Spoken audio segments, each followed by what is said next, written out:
Alors, Henriette Tangana, quels sont les facteurs aujourd'hui qui justifient, à votre avis, ce rapprochement de plus en plus stratégique entre Malabo et Moscou? Pour certains observateurs, jusqu'ici, le déploiement de ces instructeurs russes n'est que la matérialisation des engagements pris lors du dernier déplacement en Russie du président Teodoro Obiang Bazogor. Oui, la matérialisation des engagements pris par Teodoro Obiang, ça c'est l'aspect officiel. Il y a un aspect géostratégique majeur. Il y a un aspect matériel. J'entends par aspect matériel, ce sont les effets que l'armée russe ou alors les Russes en général ont pu mener sur le terrain africain par rapport à la lutte contre ce qu'on a appelé le djihadisme. Voilà, c'est en fait, on a créé des sortes de mercenaires qu'on a appelés des djihadistes. Ces mercenaires sont aux portes de tous les chefs d'État qui ne se plient pas à l'OTAN. C'est-à-dire qu'avant, on faisait des coups d'État, ça marche un peu moins bien, c'est parfois un peu trop visible. Avant, il y avait Bob Denard. Il y avait du Bob Denard. Bon, Bob Denard, c'était aussi un homme d'affaires, hein, on oublie souvent de le dire. On dit souvent que c'était un mercenaire. Beaucoup de gens oublient que c'était un homme d'affaires et qu'il avait beaucoup de plantes de bananeraies aux Antilles et qu'il finançait De Gaulle. On oublie souvent de le dire, hein, parce que quand vous regardez l'aspect économique, l'aspect financier, l'aspect des intérêts, vous comprenez pourquoi. Et donc, j'ai bien, il avait des bananeraies aux Antilles. Pour rappel, pour que vous compreniez ce que c'est que la politique, depuis De Gaulle va prendre une loi en France pour que les 2 tiers des bananes qui rentrent en France soient les bananes antillaises. C'est en réalité des bananes de Bob Denard. Voilà, très bien, on va passer dessus, c'était une petite parenthèse. Donc, il va arriver cette période-là où il y avait des mercenaires, et il y a eu des périodes où on a déstabilisé les États en créant des conflits entre États. Et il y a eu la période où on a déstabilisé les États en créant des conflits entre populations du même État sous des raisons diverses. Les raisons religieuses, les régions linguistiques. Vous savez, chez nous, on a par exemple les gens qui se disent anglophones, comme si anglophone est une tribu. L'anglais comme le français sont des langues qu'on utilise pour véhiculer l'information. Mais ça n'a rien de ADN chez nous.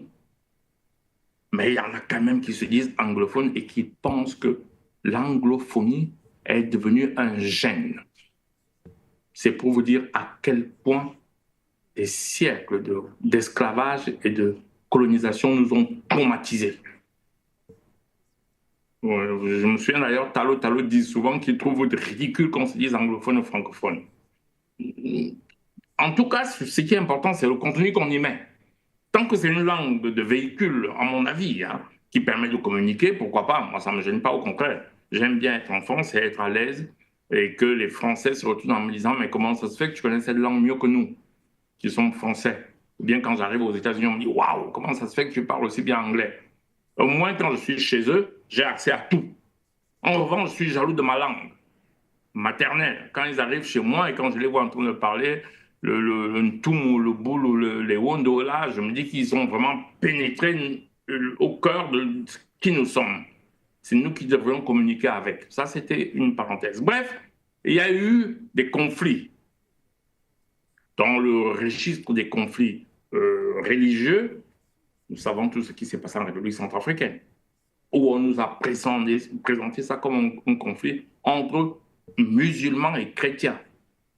Au Cameroun, ils nous présentent ce conflit entre anglophones et francophones. Je rappelle en passant qu'ils nous avaient, à la sortie des indépendances, présenté une opposition nordiste-sudiste. Je ne sais pas si vous vous souvenez. Bon, ceux qui sont jeunes ne se souviennent pas. Il y avait un conflit commun entre nordistes et sudistes. Et ils ont mis les nordistes au pouvoir. Et ils ont dit que le pouvoir devait alterner entre le sud et le nord et donner le pouvoir économique à l'ouest. Après, ils ont créé des tensions entre l'ouest, qu'ils ont appelé Bamileke, et le sud. Et on ne comprend pas très bien. Et on est tellement crétins qu'on finit par se mettre en guerre entre nous sur ce genre de principe. Vous me dites de quoi il parle? Pourquoi on a eu besoin des Russes en République centrafricaine? C'est de ça que je parle. C'est pour ça qu'on a besoin des Russes. Parce que très très souvent, quand ces conflits se créent, ils vont supporter une partie, comme ça arrive au Biafra, je prends un exemple concret. Ils vont supporter une partie du conflit pour menacer un chef d'État, chef de l'exécutif, en lui disant ben attention, on peut t'enlever de là. Hein. Il suffit de te mettre une rébellion, il suffit de te mettre un conflit interne. D'ailleurs, vous avez remarqué Boko Haram, quand il tue, personne n'en parle. Voilà. Mais si un militaire camerounais tue un Boko Haram, là, ça devient un problème mondial avec toutes les organisations que vous connaissez. Voilà. Donc pour vous, c'est en prévision à un éventuel conflit du genre en Guinée équatoriale que la présence militaire russe est utile aujourd'hui? C'est permanent. Quand vous dites en prévision, c'est ça qui se passe au Niger. On a appelé ça terrorisme. À un certain moment, ils vont essayer de déstabiliser le pouvoir qui ne fait pas ce qu'ils veulent. Et ils vont le déstabiliser du point de vue militaire. Et dans certains cas, ils ne déstabilisent même pas, ils viennent vous enlever de force. Souvenez-vous ce qui s'est passé en Côte d'Ivoire. Vous croyez vraiment que si l'armée ivoirienne avait, la sécurité de Gbagbo avait été assurée par les Russes, vous croyez qu'on aurait bombardé le palais présidentiel aussi facilement, qu'on aurait délogé Gbagbo? Mais moi, je mets la chose dans son contexte. Et je vous avais dit sur ce plateau que cette arrivée russe, aucun pays africain, je dis bien aucun, qui va échapper à l'impérialisme otanien ne va s'y substituer. C'est soit vous acceptez ça, soit vous vous pliez à l'impérialisme otanien. Vous n'avez pas une autre alternative. Et les otaniens, eux, c'est des impérialistes purs et durs. C'est des impérialistes purs et durs. Vous vous alliez à eux, vous vous soumettez. Je ne vais pas commencer à faire l'histoire parce que c'est devant nous, mais on fait comme si ce n'était pas là. Vous parlez de quoi ça arrive en République centrafricaine, ça arrive au Niger, par tout ça, avec des terroristes. Ça, je ne comprends pas pourquoi nous, Africains, on ne comprend pas. Ça change juste de forme. Vous croyez que les anglophones, qui se les créent, qui les soutient dans le maquis où ils sont là, qui les nourrit?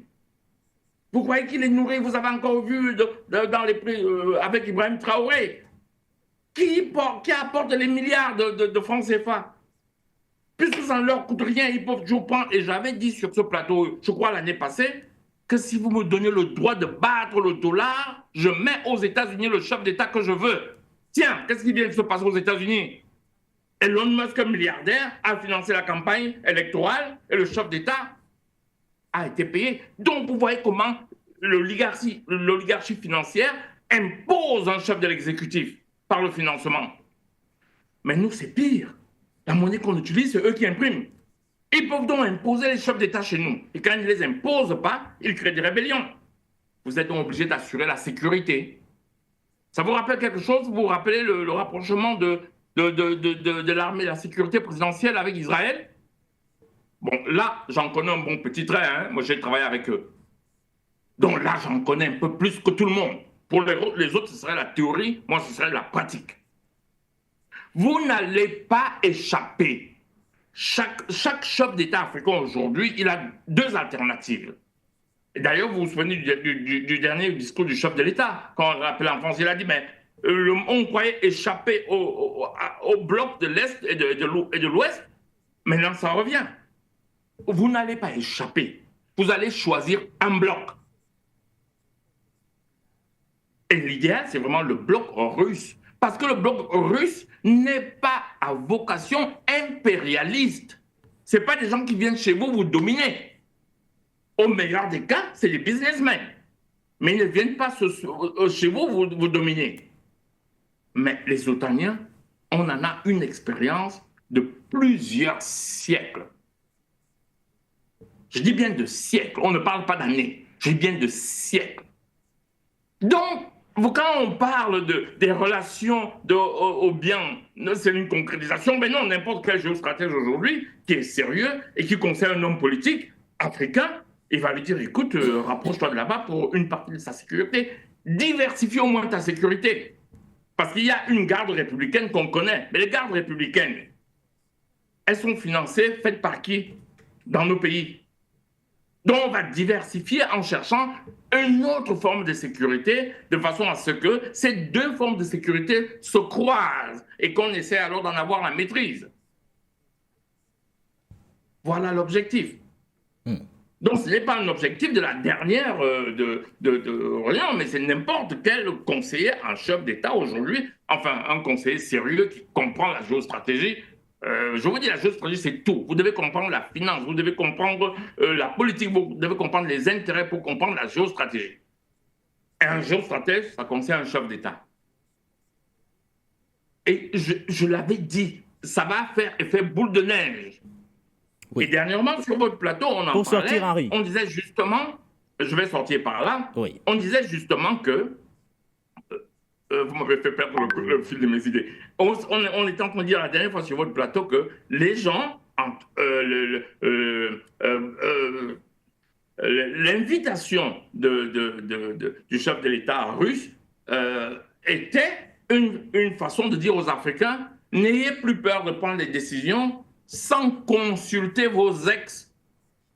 J'ai failli dire maître, j'ai failli dire colon, je ne sais pas comment l'appeler, en tout cas, vos ex-pères fouettards. Je sors par là.